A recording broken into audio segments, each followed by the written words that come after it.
진정한 친구와 가짜 친구를 구별하는 7가지 방법. 우정은 우리 인생에서 중요한 역할을 합니다. 친구들과의 관계는 때로는 가족 이상으로 소중하며 깊이 있는 우정은 우리의 삶을 더욱 풍요롭게 만듭니다.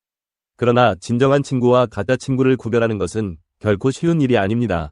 사람들은 겉으로 보이는 태도와 행동을 통해서 쉽게 속을 드러내지 않기 때문입니다. 하지만 주의 깊게 살펴보면 진정한 친구와 가짜 친구 사이에는 분명한 차이가 있습니다. 1. 진정한 친구는 당신의 모든 노력을 지지한다. 진정한 친구는 당신의 인생에서 일어나는 모든 도전을 응원합니다. 단순히 무언가를 시도하는 과정에서 격려를 보내는 것만이 아니라 당신이 어떤 상황에 처하든지 함께해 줄 것입니다. 때로는 그 도전이 어리석어 보일지라도 진정한 친구는 당신의 가능성을 믿고 응원할 것입니다. 반면 가짜 친구는 당신의 실패나 좌절을 비웃거나 무관심으로 일관할 것입니다. 2. 진정한 친구는 당신의 불완전함을 사랑한다. 우리는 모두 완벽하지 않습니다. 진정한 친구는 우리의 부족한 면, 실수, 약점까지도 받아들일 줄 압니다. 그들은 우리의 인간성을 이해하며 그것을 통해 더 가까워집니다. 반대로 가짜 친구는 당신의 결점을 비난하거나 그것을 이용해 자신의 우위를 강조하려 할 수 있습니다. 3. 진정한 친구는 쉽게 상처받지 않고 잘 용서한다. 우정 속에서 실수나 오해가 발생하는 것은 자연스러운 일입니다. 진정한 친구는 이럴 때에도 당신을 이해하고 우정을 지키기 위해 용서합니다. 그러나 가짜 친구는 작은 실수에도 등을 돌리거나 그것을 빌미로 관계를 끊으려 할 것입니다. 4. 진정한 친구는 당신의 편에 서서 묵묵히 지지한다. 어려운 상황에 처했을 때 진정한 친구는 당신의 옆에 서서 함께 싸워줄 것입니다. 그들은 당신의 잘못을 지적하되 그럼에도 불구하고 당신의 곁을 지켜줍니다. 가짜 친구는 상황이 불리해지면 바로 등을 돌리며 당신을 방관할 가능성이 큽니다. 5. 진정한 친구는 당신의 선택을 존중한다. 살다 보면 우리는 다양한 선택의 기로에 서게 됩니다. 진정한 친구는 당신의 선택을 존중하며 그것이 자신의 생각과 다를지라도 당신이 성장하는 과정을 응원합니다. 반면 가짜 친구는 당신의 선택을 조롱하거나 그 선택이 잘못되기를 바라기도 합니다. 6. 진정한 친구는 당신의 사소한 습관까지 이해한다. 우리는 가까운 친구에게만 털어놓을 수 있는 사소한 습관이나 단점들이 있습니다. 진정한 친구는 그런 사소한 면까지 이해하고 그것을 받아들입니다. 하지만 가짜 친구는 이런 단점들을 비난하거나 이를 약점으로 이용할 수 있습니다. 7. 진정한 친구는 당신의 비밀을 지켜준다. 비밀은 우정을 더욱 깊게 만드는 요소 중 하나입니다. 진정한 친구는 당신의 비밀을 소중하게 여기며 그것을 절대로 누설하지 않습니다. 그러나 가짜 친구는 당신의 비밀을 경시하며 심지어 다른 사람들에게 폭로할 수도 있습니다. 진정한 친구를 찾는 것은 인생에서 가장 중요한 과제 중 하나입니다. 많은 사람들과 친구가 될 수 있지만 그 중에서도 진정한 친구는 매우 드뭅니다. 따라서 진정한 친구를 알아보고 그들과의 관계를 더욱 깊이 만들어가는 것이 중요합니다. 동시에 우리는 스스로도 누군가에게 진정한 친구가 될 수 있도록 노력해야 합니다. 5가지가 없는 사람은 친구로 삼지 마라. 오무의 사람은 친구로 삼지 마라. 여기서 오무는 무정, 무례, 무식, 무도, 무능을 말하는 것이다. 이 5가지를 설명하면 다음과 같다. 첫째는 무정이다. 인간미가 있어야 되고 눈물도 있어야 되고 사랑도 있어야 된다. 그래서 무정한 사람이거든 친구로 삼지 말라고 하는 것이다. 인간의 인간다움의 첫째 조건이 인정이기 때문이다. 그것은 곧 원만한 성품을 뜻하는 말인데 프랑스 시인 아벨 보나르도 우정론에서 이상적인 우정의 제일 덕목을 좋은 성품이라고 말한 바 있다. 둘째는 무례이다. 인간은 유일하게 예의를 아는 동물이다. 공자는 예가 아니거든 보지도 말고 듣지도 말고 말하지도 말라고 했다. 예의가 없으면 인간이 아니라는 뜻이고 따라서 무례한 사람은 상종하지 말라는 뜻이다. 맹자가 사양지심을 예의 근본이라고 말한 것을 보면 예의는 사양하는 마음에서 나오는데 그 사양심은 양보해주는 마음이고 속아주고 져주고 관용해주는 마음이다. 그런 사람이면 공자가 말한 바 익자사무라고 할 수 있다. 셋째는 무식이다. 학문연구는 인간만의 특권이다. 학문 수준이 있는 사람은 사고방식이 합리적이고 이해심이 깊고 대개는 인격 수준도 높기 때문에 친구감으로 적격이다.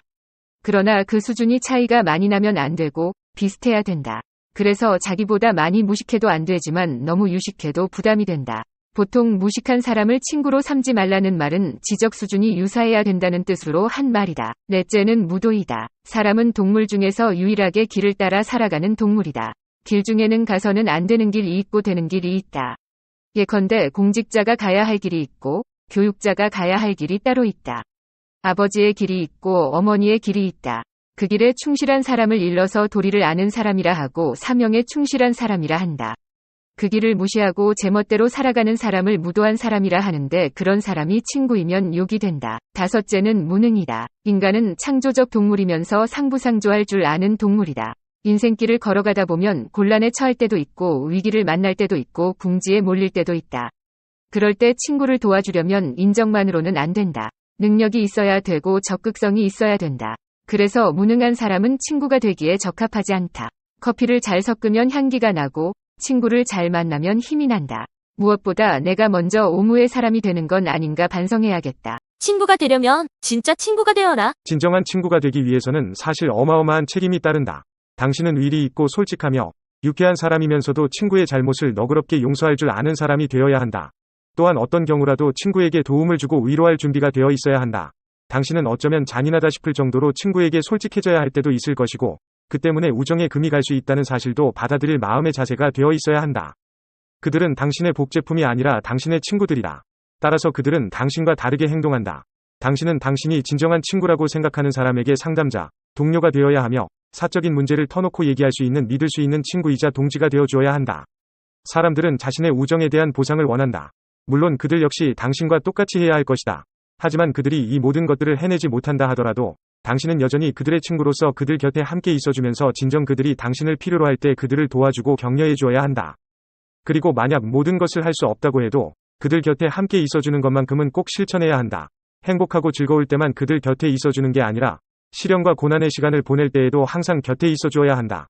당신은 그들이 힘들어할 때, 불안과 고통으로 괴로워할 때 친구의 손을 잡아주고 기대어 올 수 있도록 어깨를 빌려주어야 한다.